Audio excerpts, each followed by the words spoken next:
bonjour à tous et bienvenue dans Tech24. Au sommaire cette semaine, assistants pour personnes âgées, ouvriers hors pair et même membres de conseils d'administration. Les robots sont partout et vous le verrez cette semaine, ils envahissent le plateau de Tech24 en route pour la révolution.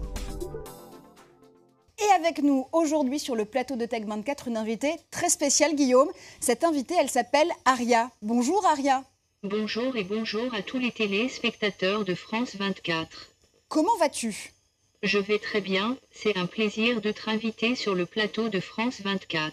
Parle-nous un petit peu de toi, quel est ton âge et qui es-tu vraiment ? Je suis un robot humanoïde grandeur nature conçu par la start-up Cybdroid. Je suis né il y a 2 ans à Limoges. Je suis un robot modulaire, chaque partie de mon corps peut fonctionner indépendamment. Je sers déjà de cobaye pour des étudiants de grandes écoles. Alors justement, Aria, reste avec nous en plateau pour la suite de l'émission parce que vous allez le voir avec Guillaume Gralet, on va scruter les robots à la loupe. L'une des premières applications en robotique, c'est l'assistance à la personne. Infirmiers, professeurs de substitution ou téléprésence, les androïdes savent se rendre indispensables. Anna Moreau passe les troupes automates en revue pour nous. Premier contact, difficile. Il me fout le crack. Pourtant, Samy pourrait bien être utile à cette personne âgée. Il peut l'aider à se relever ou lui apporter un objet. Une fois tout ça expliqué, Bonjour mon pote. Non mais maman. le cours en passe enfin. Lui, c'est reconnaître les médicaments. Montrez-moi la boîte. Vous n'avez pas pris ce médicament. Vous pouvez prendre ce médicament dès maintenant si nécessaire. Ici, ce bras articulé permet de se nourrir. J'appuie sur le contacteur pour déclencher l'usage du bras. Et ensuite, la nourriture arrive à la bouche. Et là, je peux manger en toute sécurité.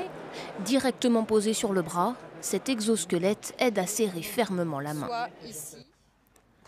À l'autre bout du monde, au Japon, voici une autre version de l'exosquelette.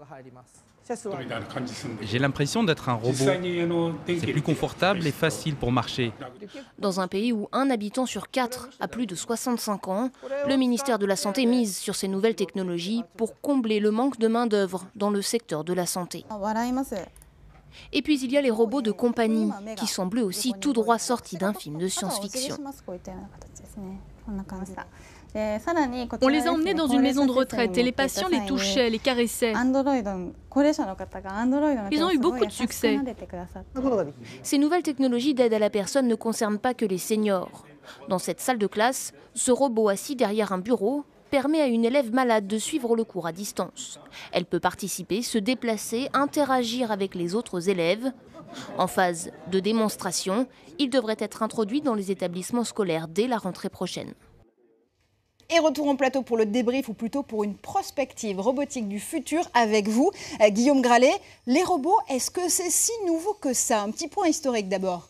Eh bien, Marjorie, en fait, c'est très ancien, mais on doit la présence d'Aria avec nous aujourd'hui sur le plateau à un Français, Jacques Vaucanson. Jacques Vaucanson, en 1738, il invente toute une série d'automates assez rigolos. Il a réussi à faire marcher des faux canards, par exemple. Le terme robot, lui, vient du tchèque, a été exprimé pour la première fois en 1920. À l'époque, il s'agissait du terme corvée, puisqu'au départ, on considérait les robots comme des esclaves de l'homme. Après, tout ça a changé. On a vu Nao, on a vu Asimov, et le robot est devenu un compagnon de l'homme. Donc, ce que vous êtes en train de nous dire, c'est que le robot est l'avenir de l'homme. Mais qu'est-ce qu'il y a vraiment de nouveau ? En fait, ce sont les données numérisées auxquelles accède le robot qui explosent. Il double tous les 2 ans, exprime le chercheur de Stanford, Idriss Aberkan.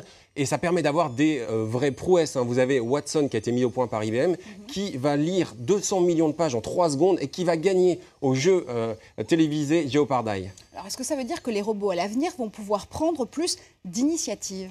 Les robots, Marjorie, vont être de plus en plus autonomes. Ils vont nous surprendre. Baxter, mis au point par le MIT, est un robot industriel qui se déplie littéralement tout seul de sa boîte, qui prend des initiatives. On le voit également à l'école polytechnique fédérale de Lausanne, où vous avez un robot qui va rattraper les balles de manière extrêmement précise. Donc des robots omniscients, précis. Ils vont même pouvoir remplacer 80% des médecins. Selon l'investisseur Vino Khosla, ça fait peur à beaucoup de monde.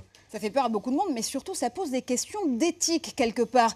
On a beaucoup entendu parler de l'affaire des robots tueurs, des robots aussi qui peuvent aider à un moment donné des recherches dans l'armée ou supporter les troupes sur le terrain. Où est-ce qu'on en est de ce point de vue-là? Effectivement, Marjorie, les robots sont tellement performants que la DARPA, l'armée américaine, a imposé aux robots en 2012 de ne jamais porter une arme. Mais ceci, Marjorie, pourrait bien changer. La même armée a donné 7,5 millions de dollars à plusieurs universités américaines, dont Tufts, dont Brown University par exemple, en leur demandant d'apprendre aux robots grâce à des faits extrêmement précis, ce qui est le bien, ce qui est le mal. Ça va faire extrêmement plaisir à l'inventeur des lois de la robotique, Isaac Asimov. Distinguer le bien du mal, c'est une chose. C'est justement pour cette raison-là qu'un robot vient d'être recruté dans un conseil d'administration à Hong Kong. Mais est-ce que, si on anticipe, ça veut dire que les robots pourront avoir des sentiments un jour ? Eh bien, ce qui est surprenant aujourd'hui, Marjorie, c'est qu'il y a déjà des êtres humains qui sont amoureux de robots. Regardez à quoi ressemble le robot infirmière Actroid F. Eh bien, ça soulève énormément de fantasmes sur les... Sûrement au Japon, par exemple. Exactement, sur les réseaux sociaux. Mais pour l'instant, les robots, eux, n'ont aucun sentiment pour les humains. En fait, quand ils ont des sentiments, quand ils expriment des sentiments, c'est simulé. On le voit dans le film Her, où la voix de Scarlett Johansson est amoureuse de plusieurs dizaines de milliers de personnes en même temps, ce qui soulève quelques doutes en fait sur la sincérité. On le voit aussi sur le robot smartphone Romo, qui, quand il fait un sourire, c'est commandité à l'extérieur. En fait, la National University of Ireland explique que pour l'instant, les robots ont du mal à contextualiser, mais là-dessus, je vais être très humble, parce qu'il faut réfléchir un peu comme l'Institute for the Future, qui dit qu'en matière de robotique, on a toujours tendance à surestimer les capacités à court terme, mais à sous-estimer les capacités à long terme. Donc, il faut être extrêmement prudent. Et j'ai envie de vous proposer, Marjorie, de poser la question à Aria, qui est avec nous. Bah oui, qu'est-ce qu'elle en pense, Aria? Est-ce qu'elle a des sentiments, elle, par exemple? Alors, Aria, j'ai du mal à percevoir aujourd'hui ce qu'est un sentiment, mais je suis curieux de découvrir tout ce qui me permettra de mieux appréhender le monde extérieur. C'est fascinant, hein. On voit cette réponse. Alors, cette réponse, on ne va pas tricher, Marjorie, elle avait été un petit peu enregistrée, mais ceci dit, Aria a plusieurs capacités, notamment des capacités de reconnaissance visuelle. C'est-à-dire quand vous accrochez son regard, elle va vous suivre, elle s'intéresse vraiment à vous. Vous allez même peut-être quelquefois pouvoir lui soumettre des portraits. Là, c'est le portrait d'Isaac Asimov dont on parlait tout à l'heure, les lois de la robotique. On va voir si elle arrive à le lire. C'est ce cher vieux Asimov, le père de la robotique moderne. Je me souviens de cette citation, il n'y a rien de plus agaçant que les gens qui pensent tout savoir pour les gens comme nous qui savent tout. C'est très intéressant cette citation, parce qu'on voit toute la fièvre autour de l'intelligence artificielle aujourd'hui qui s'accélère. On ne sait pas ce que sera le futur, mais en tout cas, il va sans doute nous surprendre, Marjorie. Il y aura peut-être des robots donneurs de leçons aussi, on vient d'en avoir la démonstration. Et justement, si la robotique était un art à part entière, c'est justement toute la proposition d'une exposition à la Cité des sciences et de l'industrie où les robots s'exposent jusqu'en janvier 2015. Entre Transformers et poésie humanoïde, TAC24 vous offre une visite guidée. Une icône automobile transformée en totem de 18 mètres de hauteur, Chico McMurtry et son équipe ont animé ce totemobile grâce à 25 moteurs, œuvre monumentale qui se déploie en moins d'un quart d'heure. C'est le nouveau monde des robots qui ont une âme, un univers ludique et artistique, loin des Transformers du cinéma. J'ai décidé de transformer cette DS en une plante, une machine qui grandit, et non une mécanique qui avance ou recule et qui détruit tout. La poésie avec les animaris, d'imposantes créatures imaginées par le néerlandais Theo Jansen à mi-chemin entre le mille-pattes géant et le squelette de baleine, mu par le vent sur les plages du Nord. Un robot écolo que l'on retrouve ici à la Cité.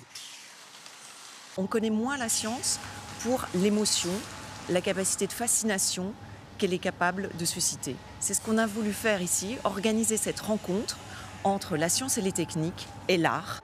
Laurent, un des assistants de l'artiste, se sert de l'air comprimé pour faire marcher les dizaines de pattes de ce robot. Le public se montre enthousiaste, quels que soient les âges. D'ailleurs, je pense qu'il va y avoir beaucoup d'enfants, ça va beaucoup plaire. Des sculptures robotiques éphémères à partir de gouttes de pluie lumineuses imaginées par le japonais Shiro Takatani et le suédois Christian Partos. Un univers fantastique défiant la pesanteur et une ère vers de nouvelles espèces de robots. Il est difficile maintenant de faire la différence entre naturel et artificiel. Et dans le cas des robots, on voit très bien que les recherches médicales actuellement vont vers des sortes de biorobots. Le Français Jean-Michel Bruyère est inspiré par des lits d'hôpitaux formant une colonne vertébrale gigantesque qui ondule. Les robots quittent la sphère du travail pour nous emmener dans un monde plus poétique et fascinant. Merci à vous, Guillaume. Merci surtout à Aria pour toutes ces explications. Merci, Aria. Merci beaucoup, au revoir à tous. C'était cool d'être ici. Bah voilà, c'est cool d'être sur le plateau de Tech24. En tout cas, c'est presque la fin de cette émission. Merci à vous de l'avoir suivi. Vous le savez, on se retrouve comme chaque semaine sur Facebook et sur Twitter pour commenter ensemble l'actualité web avec le hashtag Tech24. Et on se quitte avec ces dernières images de notre héroïne de la semaine, Aria. Voici le périple qu'elle a dû effectuer pour arriver sur le plateau de Tech24. Restez connectés, à la semaine prochaine. À très bientôt.